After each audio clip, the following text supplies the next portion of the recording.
السلام علیکم، آپ دیکھ رہے ہیں ویژن پوائنٹ، میں ہوں سارا خان۔ ناظرین، اس وقت پاکستانی سیاست اس موڑ پر کھڑی ہے کہ جہاں پر آپ کو بہت حرکت بھی نظر آتی ہے، آپ کو جلسے جلوس بھی نظر آ رہے ہیں، لانگ مارچ کا موسم بھی بظاہر بنانے کی کوشش کی جا رہی ہے، الزامات کی بوچھاڑ ہے، پھر اس کو بیانات کے ذریعے کاؤنٹر کیا جاتا ہے۔ تو یہ سارا کچھ جو ہے آپ کو ایسے ایک آپٹکس اس کے یہ نظر آتے ہیں کہ بڑی سیاسی حرکت آپ کو نظر آ رہی ہے، مگر حقیقت میں یہ ایک سیاسی تعطل کی ہی عکاسی ہے، ایک پولیٹیکل سٹیل میٹ ہے، چونکہ اس کی سمت کوئی نظر نہیں آ رہی ہے۔ تو ڈائریکشن جو ہے کون سی اس وقت بنے گی؟ چونکہ ہم نے جو مناظر دیکھے ہیں، کراچی کے اندر مناظر دیکھے، جو لاہور کے اندر مناظر دیکھے، یہ کس بیک ڈراپ میں ہو رہے ہیں؟ یہ اس بیک ڈراپ میں ہو رہے ہیں کہ آج بھی آپ دیکھتے ہیں کہ ٹانک کے اندر گومل بازار کے قریب بختر بند گاڑی کے اوپر بلاسٹ ہوا ہے اس کے پاس ہی، اور اس میں ہمارے 5 پولیس اہلکار شہید ہو گئے ہیں، اور اورکزئی کے اندر بھی ایک امن لشکر کے اوپر دہشت گردوں کا خوفناک حملہ ہوا ہے، اس میں 3 دہشت گرد جہنم واصل کیے گئے ہیں۔ تو یہ بیک ڈراپ اس کا یہ ہے، اور ساتھ میں آپ دیکھتے ہیں کہ اوورسیز پاکستانی، ان کا پاکستان کے حوالے سے سٹینڈز دیکھیں کہ ریکارڈ ریمیٹنسز دسمبر 2025 میں ریکارڈ کی گئی ہیں، 16.5% اس کے اندر اضافہ ہوا ہے، اور یہ $3.6 بلین کی ریمیٹنسز ہیں۔ تو اوورسیز جو ہے وہ تو اس حد تک جا کر کنٹریبیوٹ کر رہے ہیں، ہم نے خود اپنی داخلی سلامتی کے حوالے سے کیا کیا کرنا ہے اس حوالے سے تجزیہ لیتے ہیں۔ ہمیں جوائن کر رہے ہیں متین حیدر صاحب، آپ پولیٹیکل اینالسٹ ہیں، آپ کے وقت کا بہت شکریہ سر۔ ویلکم۔ متین صاحب، اس وقت پاکستانی سیاست میں آپ کو ایک بالکل سٹیل میٹ کی، جمود کی صورتحال نظر آتی ہے، کبھی الزامات ہیں، پھر بیانات ہیں، پھر اس کے بعد ہم نے دیکھا کراچی کے اندر ایک ہنی مون، ایک مختصر ہنی مون ہمیں نظر آیا، پیپلز پارٹی پاکستان تحریک انصاف، جسے کہتے ہیں نا ایک شارٹ لیوڈ لو سٹوری، اور اس کے بعد وہاں پر بھی جو ہے وہ حالات کشیدہ ہو گئے، اس کے بعد پھر وہی جو لفظی گولہ باری ہے وہی سٹارٹ ہو جاتی ہے۔ کس ڈائریکشن کے اندر یہ معاملات جا رہے ہیں؟ جی، پہلے تو پروگرام میں مدعو کرنے کا شکریہ۔ بسم اللہ الرحمن الرحیم۔ دیکھیے، سٹیل میٹ جو آپ نے لفظ یوز کیا، آپ اس سے اختلاف کروں گا۔ پاکستان میں سیاست متحرک ہے، اور جو ہے تمام تر پولیٹیکل ایکٹیویٹیز چل رہی ہیں، اگرچہ کہ جو آپ نے ریفرنس دیا کہ لاہور میں کے پی کے وزیر اعلیٰ سہیل آفریدی کو ویلکم نہیں کیا گیا، بہت ناخوشگوار واقعات وہاں پہ پیش ہوئے۔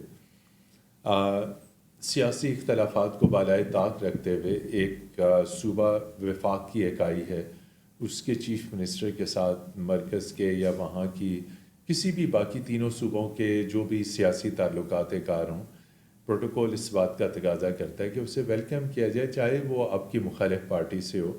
ایک بڑے عرصے تک وفاق میں پیپلز پارٹی کی حکومت ہوتی تھی، اور لاہور میں مسلم لیگ نون کی ہوتی تھی۔ جب شہید بے نظیر بھٹو ایز اے وزیر اعظم لاہور جایا کرتی تھیں، تو جو اس وقت کے وزرائے اعلیٰ ہوتے تھے جن کا مسلم لیگ نون سے تعلق تھا، وہ ایئرپورٹ پہ آ کے ریسیو نہیں کرتے تھے۔ تو ابھی جو سیاست میں تلخی ہے، وہ جو اس زمانے کی تلخی ہے وہ بہت پیک پہ تھی، لیکن بالآخر آپ نے دیکھا کہ وہ بڑی دونوں سیاسی قوتیں میثاق جمہوریت کے پرچم تلے، اس چھتری تلے آ کے ملیں، اور آج کم و بیش تقریباً 20 سال سے زائد عرصہ ہو چکا ہے وہ میثاق جمہوریت کے تحت وہ ماضی کی شدید ترین دشمن پارٹیاں تھیں۔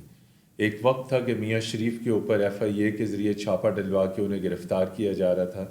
تو ابھی تو ویسی تلخی اس لیول کی ہے نہیں جس طرح کی کریٹ کی جا رہی ہے۔ یہ نامناسب بات ہے۔ ایک صوبے کے وزیر اعلیٰ پنجاب کے وزٹ پہ آتے ہیں اور انہیں جو ہے ویلکم نہیں کیا جاتا، لیکن کراچی کا رویہ اور تھا۔ میں یہ مکمل کر دوں، کراچی ایک سوال لے لیتے، پھر کراچی کی طرف آتے ہیں۔ کراچی کا رویہ اور تھا، وہاں پہ انہیں اچھے طریقے سے ویلکم کیا گیا، اور وہاں پہ جلسہ بھی ہوا، لیکن پکڑ دکڑ جو کی گئی وہ نامناسب ہے، چونکہ پکڑ دکڑ یہ ظاہر کرتی ہے کہ پھر سیاسی آزادی نہیں ہے جس کا آپ دعویٰ کرتے ہیں کہ پاکستان میں فریڈم آف سپیچ ہے، فریڈم آف پولیٹیکل اسمبلی ہے۔ وہ پکڑ دکڑ کارکنوں کی نہیں ہونی چاہیے تھی، لیکن لاہور کے مقابلے میں کراچی میں KP کے وزیر اعلیٰ کو اتنی رکاوٹوں کا سامنا نہیں کرنا پڑا جتنا وہ ہوا۔ جی اچھا، لاہور پہ پہلے بات کر لیتے ہیں، پھر کراچی والے ایپیسوڈ پر بھی آتے ہیں۔ آپ نے دیکھا کہ جب یہ لاہور کی طرف بڑھ رہے تھے یا پنجاب کی طرف بڑھ رہے تھے، تو راستے میں کچھ تقاریر کرتے ہوئے بھی آ رہے تھے کہ مختلف جگہوں پہ پڑاؤ بھی تھا۔ تو ایسے میں KP گورنمنٹ کے جو اسپوکس پرسن ہیں، ان کا آپ نے محسن نقوی صاحب اور مریم نواز صاحبہ کے حوالے سے آپ نے ان کی زبان سنی ہوگی, بعد میں پھر انہوں نے معذرت بھی اس حوالے سے کی ہے.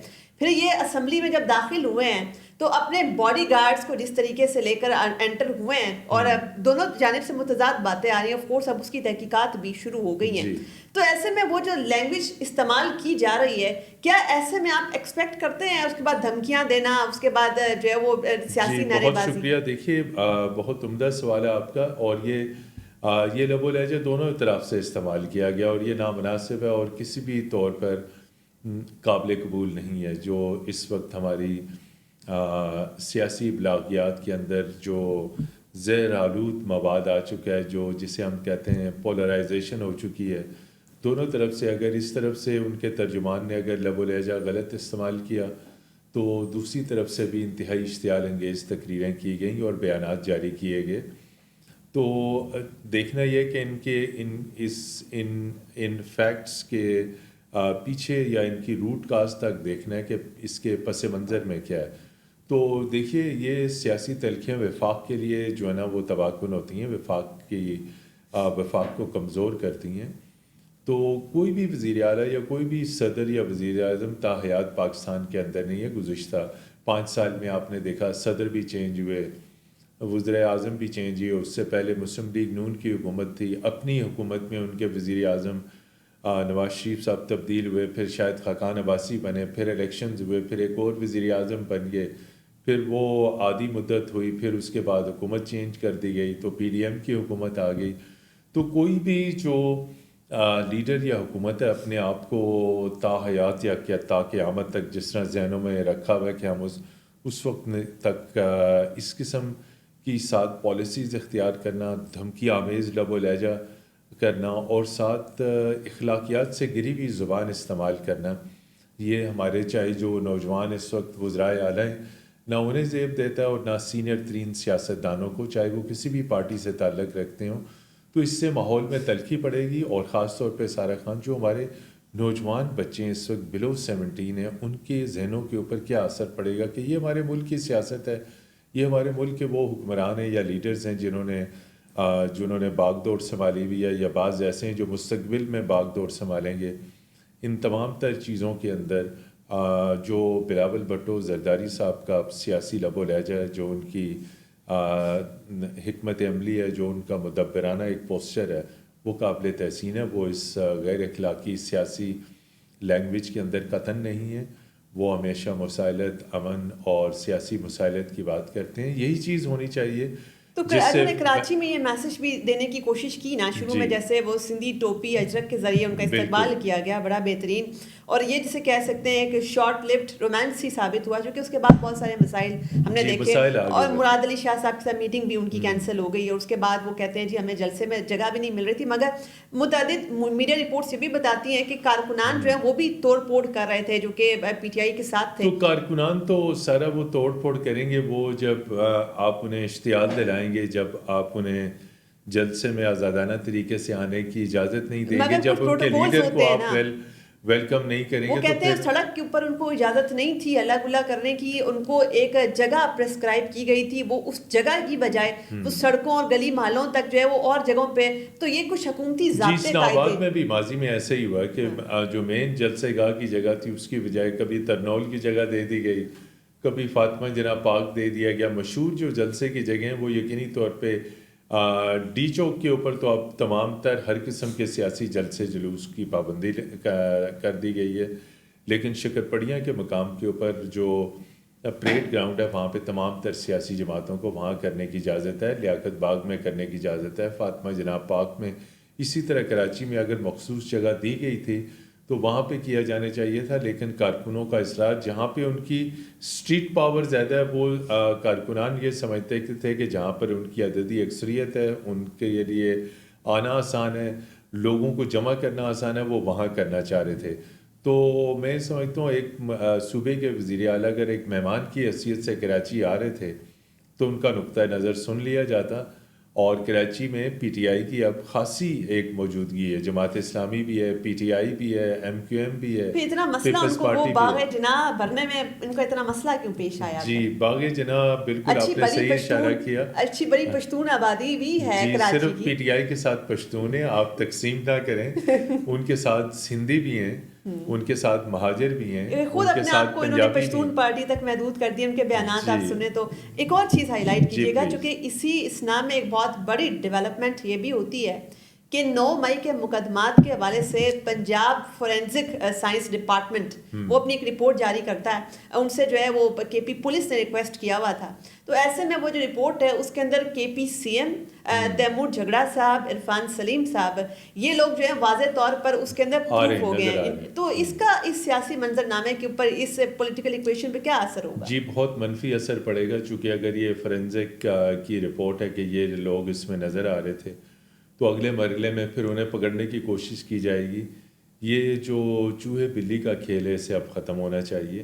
جو مین کلپریٹس سے انہیں سزائیں مل چکی ہیں، تقریباً 10 سال کی، اس سے زیادہ کی بھی سزائیں مل چکی ہیں، اور بعض کی جو اس وقت مقدمات ہیں وہ زیر سماعت ہیں، تو مزید اس کے اوپر ہم اس لیے تبصرہ نہیں کریں گے کہ سب جوڈس میٹر ہے، عدالت کے سے زیر سماعت میٹر ہے، لیکن میں اس کے اوپر یہ کہتا ہوں کہ چہ جائے کہ کون ملوث ہے اور کون نہیں، لیکن 9 مئی کے جو حملے اور 9 مئی کے واقعات جس میں زیادہ تر حملے ہماری فوجی تنصیبات اور ان کے اوپر کیے گئے، وہ کسی بھی طور پہ قابل قبول نہیں ہیں، ان کی بھرپور انداز میں مذمت کی جانی چاہیے، لیکن تمام تر جو مقدمات ہوں ہر چیز کو دیکھ بھال کے کہ اگر اسٹرانگ ایویڈنس ہے تو ضرور پیش کیجیے، جو بھی لیڈر ہے اس کے خلاف ایویڈنس پیش کیجیے، کورٹ آف لاء میں پیش کیجیے، بھرپور قسم کی اٹارنی ملنا چاہیے دونوں فریقین کو۔ پروسیکیوٹر تو ظاہری بات ہے وہ تو اپنی اسٹرانگسٹ ایویڈنس کے ساتھ موو کریں گے، اور جو اس میں کلپریٹس نامزد ہیں ان کے بھی جو وکلاء ہیں ان کو بھی بھرپور انداز میں پورا فری لیگل رائٹ ملنا چاہیے آرگو اور کرنے بڑا کا۔ ٹائم دیا جا رہا ہے ویسے ان مقدمات کی، جس طریقے سے جی سماعت بھی ہوئی، کافی ٹائم دیا جا جی رہا ہے۔ کافی ٹائم دیا گیا۔ میں صرف دوبارہ یہی کہوں گا کہ اگر جو اس میں ملوث ہے تو کوئی معافی کی گنجائش نہیں، لیکن اگر سٹنگ چیف منسٹر کو اگر آپ اس میں امپلیکیٹ کریں گے تو سیاسی تلخی پڑے گی، سیاسی تلخی بڑھے گی۔ اس میں ایک اور چیز بھی دیکھنی ہے، جیسے کے پی سی ایم سہیل آفریدی صاحب، وہ خود یہ کہہ رہے ہیں کہ اب ہم جو ہے ایک اسٹریٹ موبلائزیشن کی طرف جا رہے ہیں، وہ کے پی میں جا کر دوبارہ جو ہے وہ موبلائز کریں گے کراؤڈز کو۔ یہ بھی ساری مہم جو ہے پنجاب اور سندھ میں موومنٹ جو کر رہے ہیں، یہ اسی کی ایک کڑی ہے۔ تو ایسے میں آپ کے خیال میں پاکستان تحریک انصاف کس کا دروازہ کھٹکھٹا رہی ہے؟ چونکہ حکومت جو ہے وہ تو بڑی واضح اس حوالے سے کہ اگر مذاکرات کرنے ہیں تو بہت ساری چیزوں کے اوپر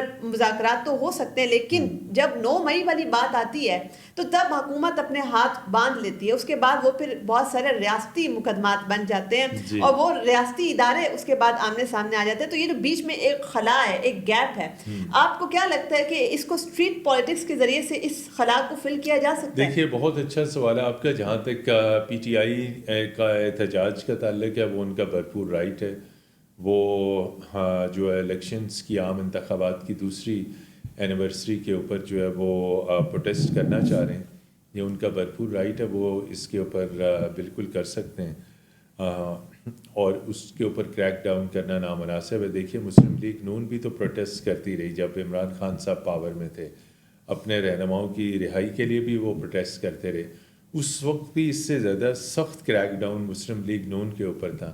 تو پھر اگر اسی قسم کی چیز کی جائے گی کہ دوسری پارٹی کو جو ان کی کوئی ریلی ہے، جو ان کا کوئی احتجاج ہے، اسے کرش کرنے کی کوشش کی جائے گی، تو الٹیمیٹلی پھر عوام کی طرف سے رد عمل آئے گا۔ مگر پہیا جام ہڑتال جو ہے یہ کون سا پرامن احتجاج ہے؟ کون سی ریاست اس کی اجازت دے گی؟ اس کا واضح حل یہ ہے کہ دیکھنا یہ کہ آیا عوام اس کو بائی کرتی ہے، عوام اس کے اوپر آتی ہے، یہ نہیں آتی ہے۔ اگر عوام نہیں آئے گی، عوام اس کو مسترد کر دے گی، تاجر تنظیمیں اس کو رد کر دیں گی۔ دیکھنا یہ ہے کہ اسٹریٹ پاور کا جو دعویٰ کرتے ہیں، اسٹریٹ پاور کتنی ان کے ساتھ ہے۔ آیا لوگ دکانیں کھلی رکھتے ہیں یا آیا لوگ دکانیں بند رکھتے ہیں؟ ایک کھلا آپشن جسے کہتے ہیں ایک ریفرینڈم کے طور پہ انہیں دے دیجئے، تاکہ دودھ کا دودھ اور پانی کا پانی ہو جائے، کہ کھول کے رکھ دیجئے کہ بازار کھلے رہے، دیکھیں تاجر کتنی دکانیں بند کرتے ہیں، کتنی کھولتے ہیں، اس سے پتہ چل جائے گا کہ عوام نے ان کی شٹر ڈاؤن یا ان کی ویل جیم سٹرائک کو مسترد کر دیا. لیکن اس کا چاہے وہ شٹر ڈاؤن ہے چاہے وہ ویل جیم ہے، الٹیمیٹلی سارا خان ایک دن بھی ملک کا کاروبار بند رہے تو کئی 100 ارب ڈالر کا نقصان ہوتا ہے.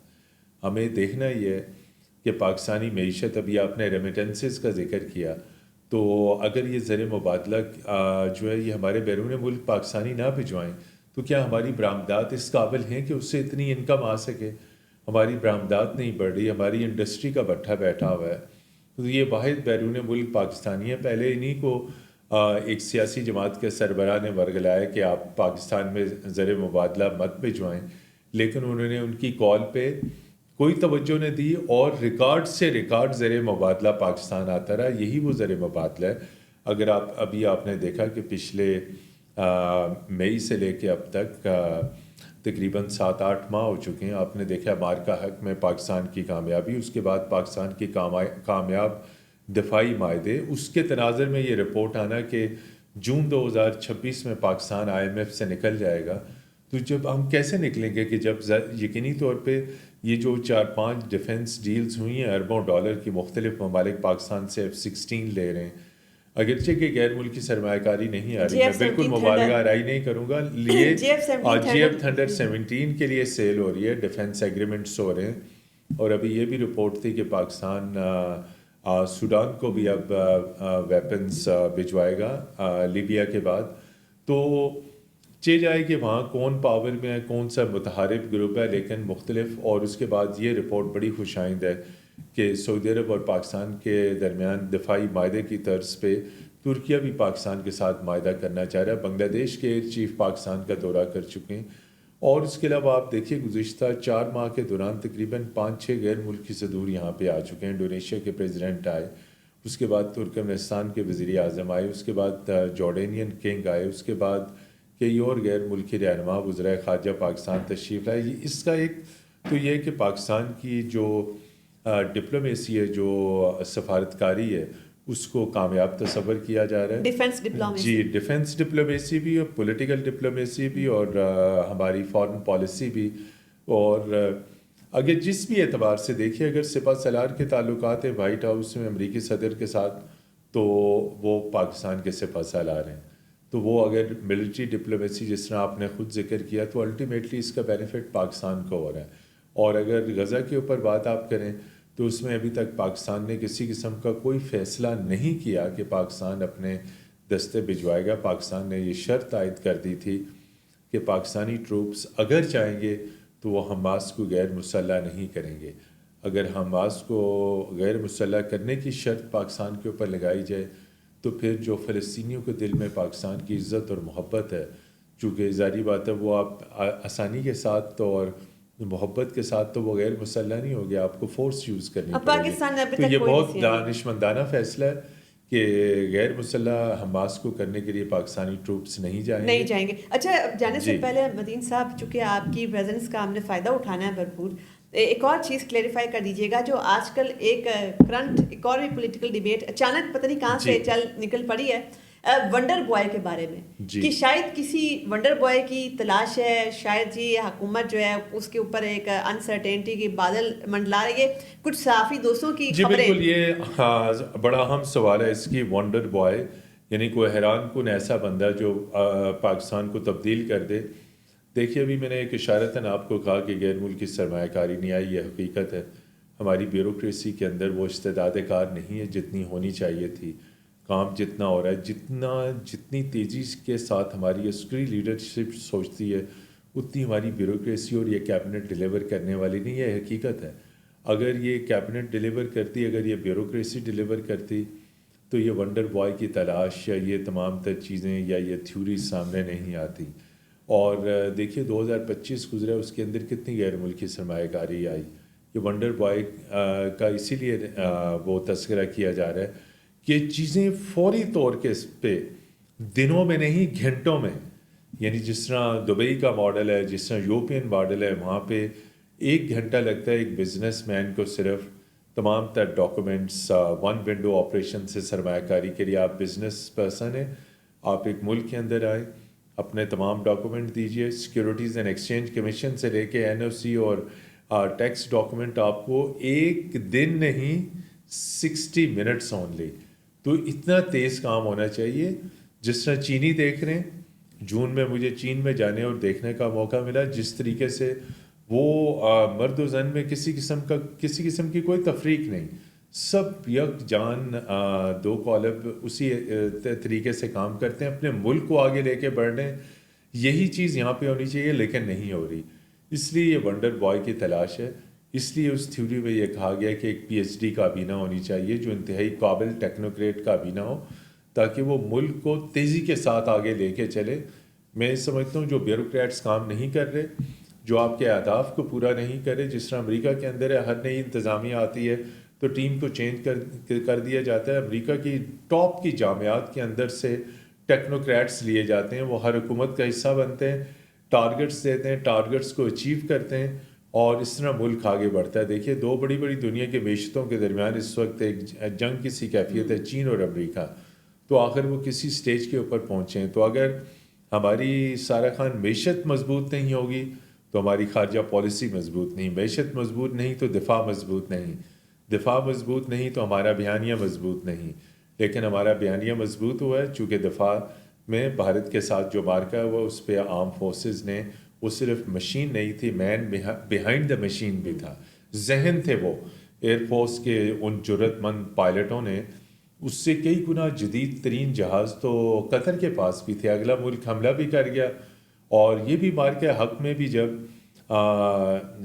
S-400 سیکورٹی سسٹم جب J-10C طیاروں نے P-15 میزائل کے ذریعے وہ اڑایا, وہ ٹوٹل 10 سیکنڈ کا دورانیہ تھا. اس دوران آپ نے پروو کرنا تھا. یہی والے ذہن ہی ہمیں ہمارے پولیٹیکل لینڈسکیپ, اپنے بیوروکریٹک لینڈسکیپ کے اندر معیشت چلانے والے یہی ذہن لیکن ہمیں اس کے ساتھ ساتھ جو آپ نے پہلے ذکر کیا, ہمیں جو سیاسی کشیدگی ہے, تناؤ ہے, اس کو ختم کرنا ہوگا. اور اگر جتنی بھی ترقی کی, آخر جملہ میں یہ جتنی بھی ترقی آپ کر رہے ہیں, چاہے آپ کی دفاعی برآمدات بڑھ رہی ہیں, معاشی برآمدات آپ کی آگے بڑھیں گی, غیر ملکی سرمایہ کاری آئے, آپ کا افراط زر 32% سے 1% پہ بھی آیا. عوام کو ضرور اس کا جو بھی معاشی تبدیلی آ رہی ہے, 2028 میں کہا جا رہا ہے کہ سونا ریکارڈ سے نکلے گا اور $1 ارب سالانہ بلوچستان کو ملے گا. سب سے پہلے بلوچستان کی غربت کو دور کرنے پہ وہ سونا خرچ کیا اور وہ ٹرکل ڈاؤن ایفیکٹ جو ہے وہ نظر آنا چاہیے. بالکل متین صاحب, آپ کے وقت کا, آپ کے کمپریہنسو انالیسس کا بہت شکریہ. اور جو میں نے مین بات آپ کے انالیسس سے اخذ کی, میں اس کے اوپر آج کی نشست بھی کنکلوڈ کروں گی کہ اگر ہم لوگ جو ہے ایک روایتی, ایک ڈیسنٹ پولیٹیکل ڈسکورس سے نکل کر اگر ہم ایک قبائلی پولیٹکس کی طرف چلے گئے, قبائلی جتھوں کی طرح آپس میں اگر ہم لڑتے رہے, تو پھر کبھی بھی پاکستان, یہ جو ایک ڈیڈ لائن دی گئی ہے نا, ایک جو قیاس کیا جا رہا ہے کہ 2026 میں ہم IMF پروگرام سے نکل جائیں گے, تو یہ کبھی بھی ممکن نہیں ہو سکے گا. ہماری طرف سے یہی کچھ اجازت دیجیے. اللہ حافظ.